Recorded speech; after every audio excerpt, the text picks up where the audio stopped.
Hi, this is Misha और आज हम लोग करने जा रहे हैं क्लास 9th का chapter number 5 introduction to Euclid's geometry. हम आज इंट्रोडक्शन करेंगे यूक्लिड्स ज्योमेट्री का। तो यूक्लिड्स एक ग्रीक मैथमेटिशियंस थे जिन्होंने हमें ज्योमेट्री के बारे में बताया। अब हम पढ़ेंगे एक्सियोम्स एंड पोस्टुलेट्स। एक्सियोम्स क्या होते हैं और पोस्टुलेट्स क्या होते हैं।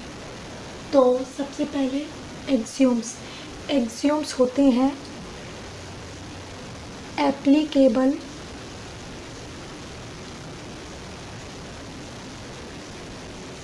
Every part of mathematics. जो भी हमारे मैथमेटिक्स में सारे पार्ट्स होते हैं उसके अंदर एक्सियोम्स एप्लीकेबल होते हैं, जैसे ट्रिग्नोमेट्री एंड बाकी जो भी हमारे चैप्टर्स वगैरह आते हैं उसमें सब में। और पोस्टुलेट्स क्या होते हैं, एप्लीकेबल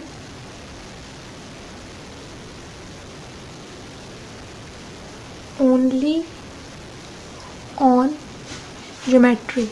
ये सिर्फ हमारे ज्योमेट्री में यूज़फुल होते हैं। तो हम इनके बारे में पढ़ेंगे। एक्सियोम्स होते हैं 7 एंड पोस्टुलेट्स होते हैं 5। तो चलिए अब हम देखते हैं। तो पहला एक्सियोम्स है things which are equal to the same thing are equal to one another.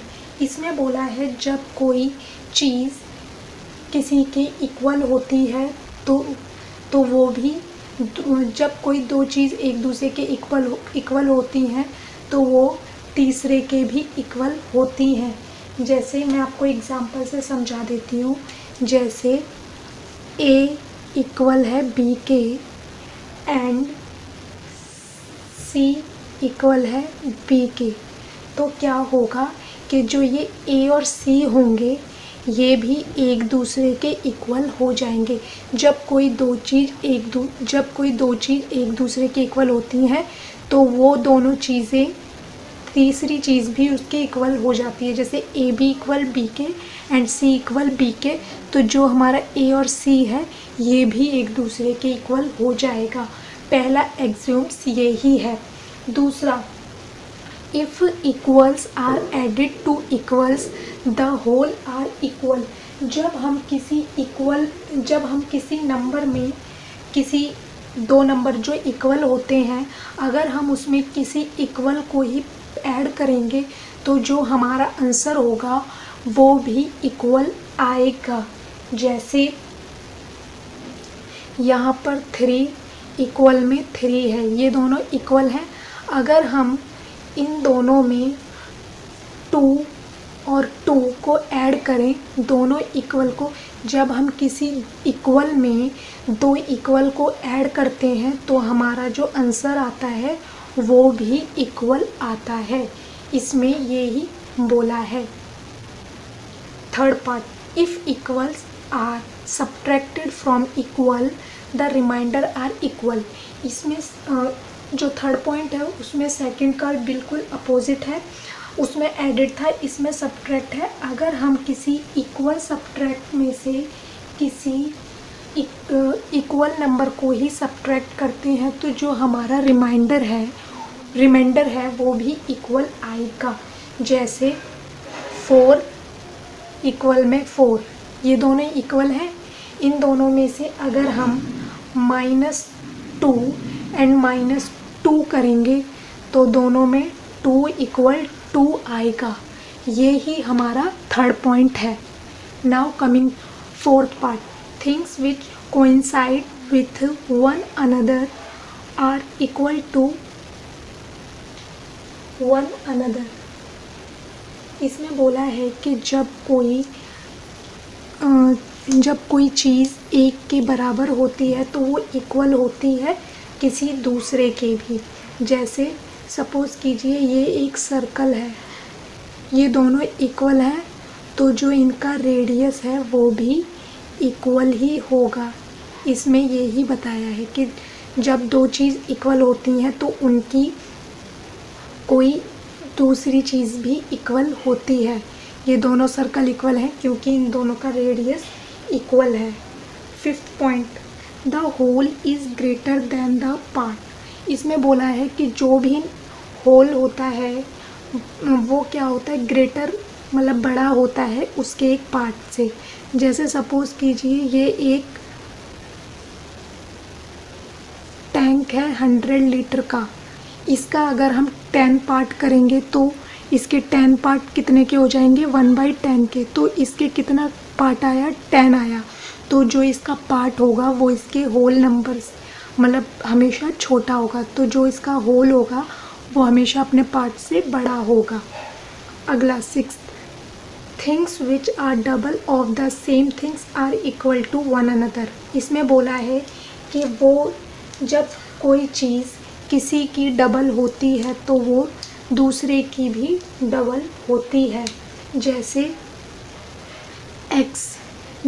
x है तो x का डबल क्या है, 2x।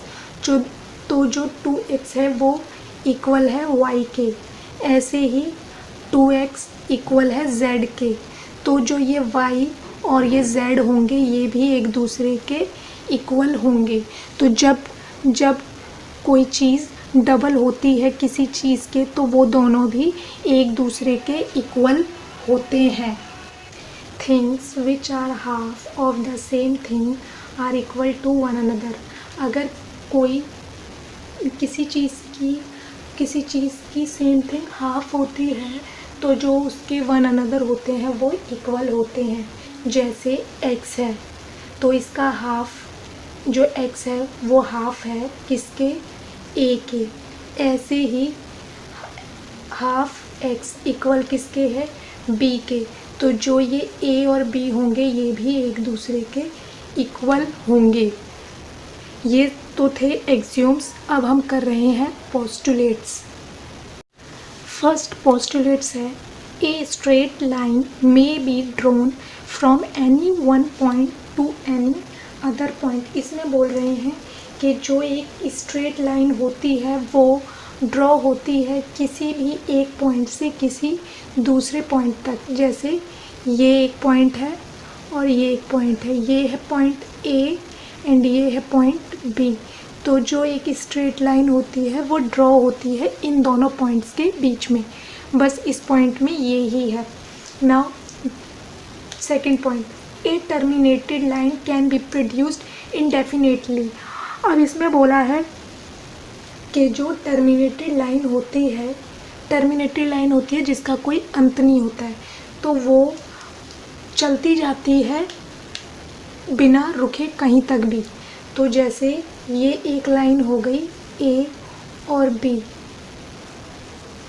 तो इस लाइन को हम इधर की साइड से और इधर की साइड से बढ़ा सकते हैं इंडेफिनिटली कहीं तक भी। ठीक है, इसमें यही था। Third point, a circle can be drawn with any centre and any radius.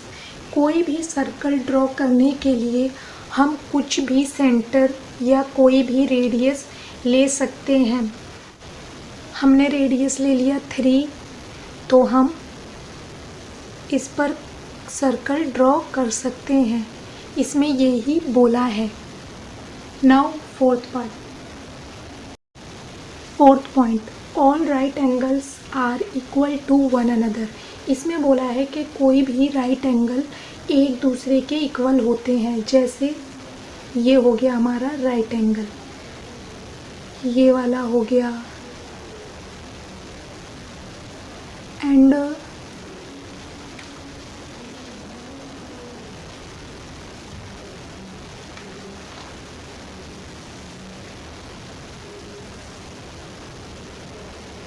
ये हो गया।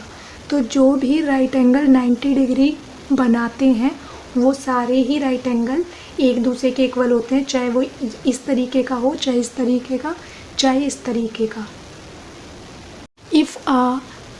If a straight line falling on two straight line, ये एक स्ट्रेट लाइन है, जब ये दो स्ट्रेट लाइन पर बनेगी तो ये इंटीरियर एंगल बनाएगी सेम साइड में।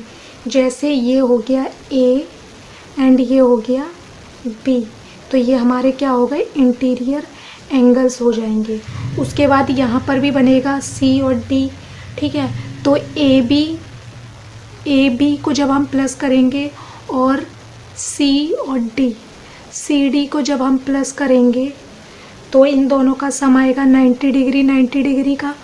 तो इसमें बोल रहा है कि जिसका सम 180 डिग्री से कम होगा, क्योंकि 90 90 180 होती है, तो जिधर की साइड का सम 180 डिग्री से कम होगा वो आगे जाकर एक पॉइंट पर मीट हो जाएंगे इस तरीके से। ये देखिए आगे जाकर ये एक पॉइंट पर जाकर मिल जाएंगे। ये बहुत ज़्यादा इम्पॉर्टेंट है ये 5th वाला।